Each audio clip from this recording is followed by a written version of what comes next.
নমস্কার, হিয়ানের রান্নাঘরে আজকে সবাইকে স্বাগত জানাই। আজ আমি তৈরি করব আটা দিয়ে খাস্তা বিস্কুট, শুধুমাত্র আটা দিয়ে।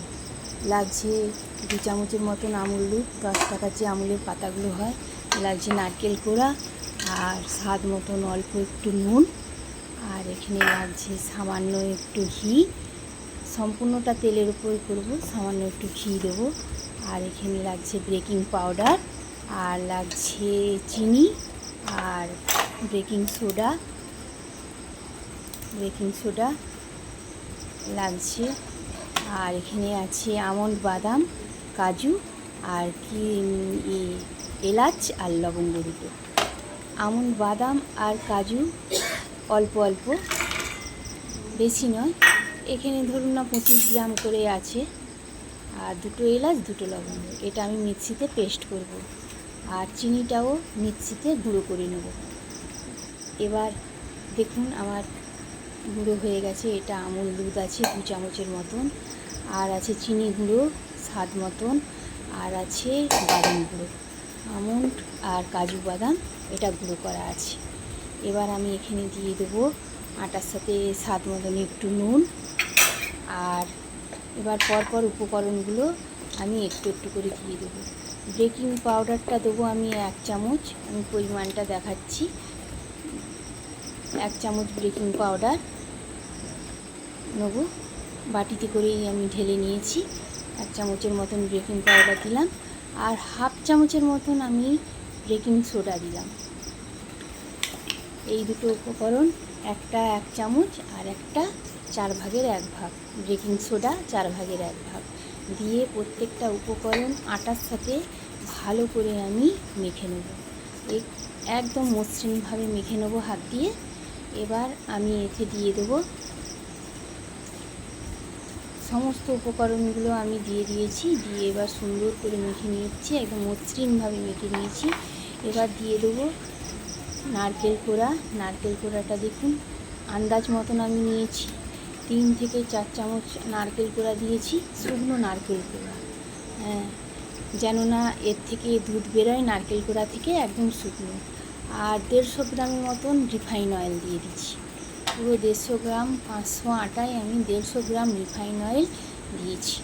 এবার এই তেলটাকে আর নারকেল কোড়াটাকে আবার ভালোভাবে আটার সাথে মাখাবো, একদম মসৃণভাবে মাখাবো। আর দেখুন আটাটা আমার মসৃণভাবে মাখানো হয়ে গেছে সমস্ত উপকরণগুলো। এবার দেখুন হাতের মধ্যে ডালা হয়ে যাচ্ছে আটাটা। এইভাবে আমি মাখবো, তাহলে বুঝবেন যে আটাটা ভালোভাবে সেট হয়েছে। এবার আমি দিয়ে দেবো অল্প পরিমাণে একটু কালো জিরে আর দিয়ে দেবো 1 চামচ ঘি। এই উপকরণটা দিয়েও আবার আটাটাকে আমি ভালোভাবে মাখাবো। যাদের এই রেসিপিটা ভালো লাগবে তারা অবশ্যই একবার বাড়িতে করবেন এবং আমার চ্যানেলটাকে সাবস্ক্রাইব করবেন, যাতে আমার চ্যানেলটা এগিয়ে যায়। সবার কাছে আমার অনুরোধ রইল। এইবারে আমি এই আটার মধ্যে অল্প জল, সামান্য একটু জল দিয়ে, ঠান্ডা জল, গরম জল নয়, ঠান্ডা জল, বাড়ির তাপমাত্রার মধ্যে যে জল, সেই জলই অল্প দিয়ে আটাটাকে আমি মাখবো। দেখুন আটাটা আমার মাখা হয়ে গেছে সুন্দরভাবে একদম। এটাকে আমি মেখে 10 মিনিট মতন রেখে দেবো রেস্টে। আটাটা সুন্দর মাখা হয়ে গেছে, এবার আমি 10 মিনিট এটাকে রেস্টে রাখবো। দেখুন রেখে আমি চাপা দিয়ে দেবো আটাটাতে, দিয়ে কিছুক্ষণ বাদে ফিরে আসবো। 10 মিনিট বাদে ফিরে এসে দেখুন আটাটার গা থেকে তেল বেরিয়ে যাচ্ছে, তেল বেরোচ্ছে মনে হচ্ছে যেন। এবার আমি আটাটার লেচি কাটবো, ছোট ছোট গোল গোল করে লেচি কেটে হাতের তালুতে চাপ দিয়ে গোল গোল খাস্তার আকারে গোল গোল করে নেব।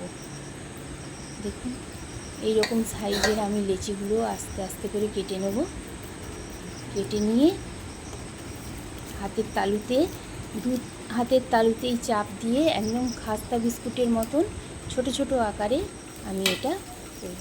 এদিকে কড়াইয়ে আমি একটু নুন দিয়েছি, নুনের উপরে একটা স্ট্যান্ড বসিয়েছি। এইবার দেখুন খাস্তা বিস্কুটগুলো আমার রেডি হয়ে গেছে। আমি এটা গোল গোল করে হাতের তালুতে চাপ দিয়ে স্টিমের উপর বসিয়ে ঢাকা দিয়েছি।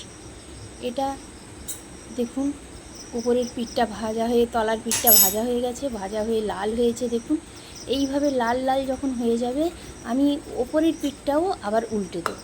উল্টে দিয়ে আবার মিনিট 10 চাপা দিয়ে এটাকে স্টিমে দিয়ে দেবো। দেখুন পুরো লাল লাল হয়ে গেছে, তলাটা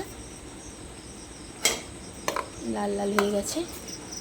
আমি উল্টে দিয়ে কত সুন্দর লাল হয়েছে দেখুন। এইভাবে ওপর নিচ সম্পূর্ণ লাল করে সেঁকে নেব। দেখুন আমি পুরোটাই উল্টে দিয়ে আবার স্টিমে দিয়ে দেবো। 10 মিনিট স্টিমে থাকবে। এইভাবে 10 মিনিট করে স্টিম করে নেব।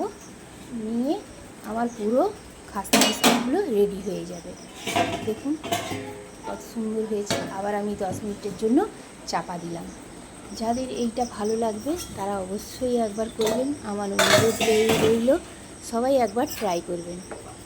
দেখুন ওপরটাও আমার দেখছেন লাল লাল হয়ে সেঁকা হয়ে গেছে, পুরো সম্পূর্ণ রেডি হয়ে গেছে আমার খাস্তা বিস্কুটটা।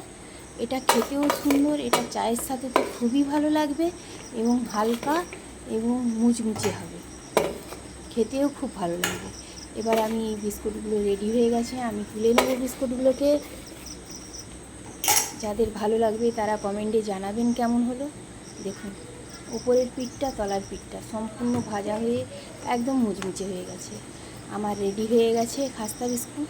দেখুন আমি ভেঙে দেখাচ্ছি একটা, ভেতরটাও কত সুন্দর হয়েছে, ভেতরটা আর বাইরটা কত সুন্দর হয়েছে। এবার আমার রেডি খাস্তা বিস্কুট। যাদের ভালো লাগবে তারা অবশ্যই কমেন্টে জানাবেন কেমন হলো, আর অবশ্যই শেয়ার করবেন আমার চ্যানেলটাকে।